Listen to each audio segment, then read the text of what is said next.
Hey guys, it's Kai. From global warming to deforestation, here are 9 things scientists warned us about, and we didn't believe them.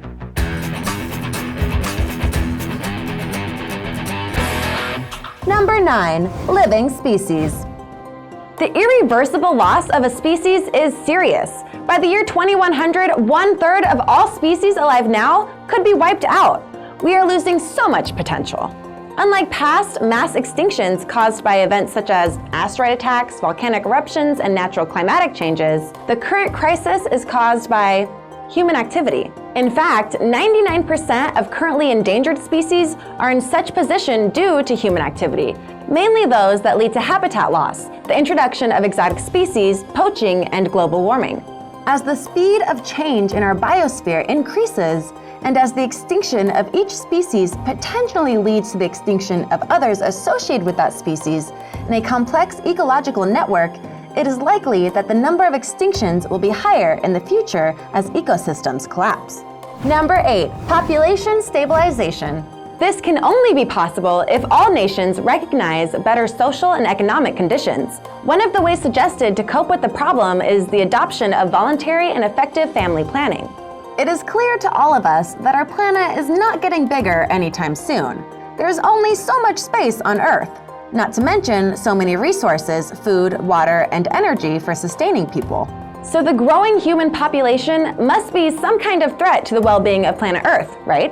This is one of the toughest problems that currently needs solving.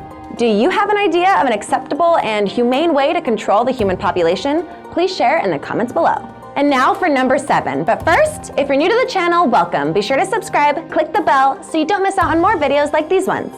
Number 7, the atmosphere. For a long time, scientists have warned us about the irreversible effects that we have as a species on the atmosphere. We all know that it's easier said than done when it comes to reducing pollution and our carbon imprint. Immediate actions must be taken if we want to save the atmosphere of our planet. We have been warned about the negative effects that we produce for a long time, but no definitive actions have been taken on a global scale. Stratospheric ozone depletion threatens us with improved ultraviolet radiation on Earth, which can be harmful or deadly to many life forms. Air pollution near ground level and acid rainfall are already causing extensive damage to people, forests, and crops. We need to control environmentally damaging activities to restore and protect the integrity of the terrestrial systems on which we depend upon. For example, we need to move away from fossil fuels towards an exhaustible energy source with better quality to reduce greenhouse gas emissions and the pollution of air and water. Priority should be given to the development of small-scale and relatively easy-to-use energy sources that are tailored to the needs of the Third World. We should seriously consider the warnings of researchers and scientists if we want the next generation to have a place to call home. Earth is our natural habitat, and we all know what happens when you take that away from a species. Either they quickly evolve, which rarely happens with necessary speed, or they perish. So next time you decide to take your car for a drive somewhere close, think about the ozone layer and consider walking. Every little thing helps, you know. We must halt deforestation, injury to the loss of agricultural land, and the loss of terrestrial and marine plant and animal species. Number 6, soil. 1/3 of the world's topsoil is already degraded. These usual suspects are to blame: intensive agriculture and growing pesticides, erosion, and global warming. At the current rate of destruction, we will be lucky to have crop production after the next 60 years.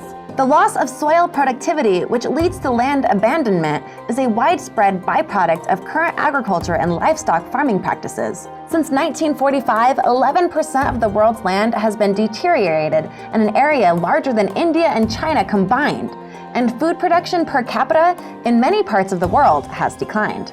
The world depends upon healthy soils for food, water, and habitable climate. But soils are rapidly losing their ability to sustain their livelihoods through unsustainable development and industrial agriculture. Scientists believe that there is more that could be done to address this crisis, and the scary part is we may not have a lot of time left. Things might become irreversible in the next century, so it's up to us to come together and come up with a solution for the future generations. Can you think of a way that can turn things around for the better? Please do share in the comments below. Number 5, water resources. Scientific studies have shown that the water reserves of our planet are in a dangerous state. Things are going downhill due to heavy pollution and insufficient cleaning and preservation efforts.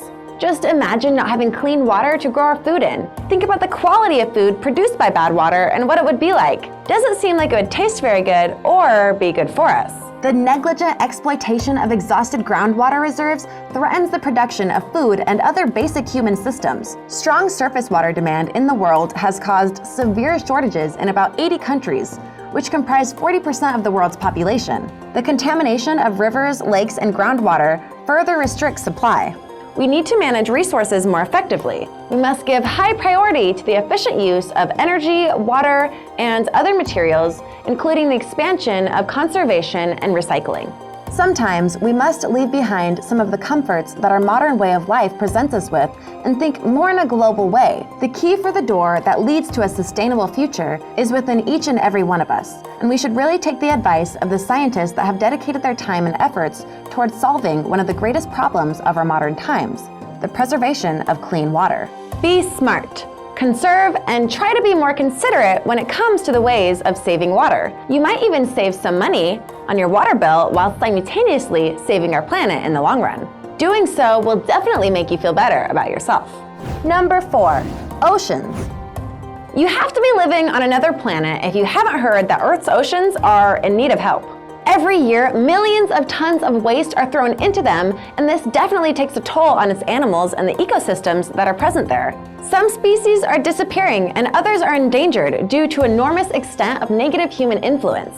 Scientists are rightfully worried, and so should we. The destructive pressure on the oceans is severe, especially in coastal areas, which produce most of the world's seafood. The total marine catch is equal to or greater than the estimated maximum sustainable yield. Some fishing activities are already showing signs of collapse. Rivers that carry large amounts of eroded land to the seas also transport industrial, agricultural, and animal waste, some of which are toxic. Today, developed countries are the largest pollutants in the world. The thing that they can do to help is to strive to reduce the excessive consumption if we are to reduce the pressure on resources in the global environment. Developed nations have the capacity and available resources to assist and support developing nations, since only developed countries have the financial resources and technical skills to do so. Clean water is the second most important thing for humans after breathable air, and it would be foolish to think that we can stay on the fence and expect things to turn for the better if we don't take immediate actions. Just imagine what will happen if we pollute it beyond the point of no return. Believe me when I say, no one would want to live in a future like this, let alone be able to. Number 3, forest. Tropical forests, as well as tropical and moderately dry forests, are rapidly being destroyed. At present rates, some critical forest species will disappear within a few years, and most tropical forests will disappear before the end of the next century. Large quantities of plant and animal species will follow. It sounds threatening and sad when we put it in simple words, doesn't it? Forests still cover about 30% of the world's surface, but they are disappearing at an alarming rate. Between 1990 and 2016, the world lost 502,000 square miles of forest, according to the World Bank, an area larger than South Africa. Ever since people started chopping wood, 46% of trees have been cut down, according to a 2015 study in the journal Nature. About 17% of the Amazon rainforest have been destroyed in the last 50 years, and losses have been increasing lately. We need trees for various reasons, one of them being that they absorb not only carbon dioxide we breathe, but also the greenhouse gases emitted from human activities. As these gases enter the atmosphere, global warming is increasing, a trend scientists now prefer to call climate change. Tropical tree cover alone can provide 23% of climate change mitigation needed over the next decade to meet the targets set out in 2015 Paris Agreement. Without trees, we'll definitely be in trouble, and researchers and we as a species have a reason to be alarmed due to the fact that people and nature are interdependent. Something has to be done, don't you agree? Number 2, population. Earth is limited. Its ability to absorb waste and destructive wastewater has an end. Its ability to provide food and energy to provide for the increasing number of people is limited, and we are fast approaching many of the Earth's boundaries. Current economic practices that are harmful to the environment in both developed and underdeveloped countries. We cannot continue without the risk that vital global systems will be damaged without being eliminated. Number 1. Health issues due to global warming. Researchers warn that global warming is likely to increase malnutrition due to the effects of heat exposure, although it is well documented that global warming will indirectly lead to malnutrition through the appearance of endangered crops and increased food security. The first global study analyzes the link between heat exposure and increased malnutrition. Scientists analyzed daily hospitalization data covering nearly 80% of Brazil between 2000 and 2015. They examined the relationship between average daily temperatures and the hospitalization for malnutrition according to the International Classification of Diseases. The researchers found that with each increase in average daily temperature by 1 degree Celsius during the hot season, there was a 2.5% increase in the number of malnutrition hospitalizations, and that the conditions of the increased heat can cause malnutrition, deriving from reduction in appetite, more alcohol consumption, decreased motivation or ability to buy and cook food. A chain is only as strong as its weakest link. We are not solo players in the game of life. We are part of an ecosystem. If part of it falls, we all go down with it. So basically, we need global efforts for receiving local solutions. We all have time to save our home. Let's make the right choice. Thanks for watching. Which of these problems do you believe can be solved first, and how? Which of these should be a priority? Let me know in the comments below. Be sure to subscribe, and I'll see you next time. Bye!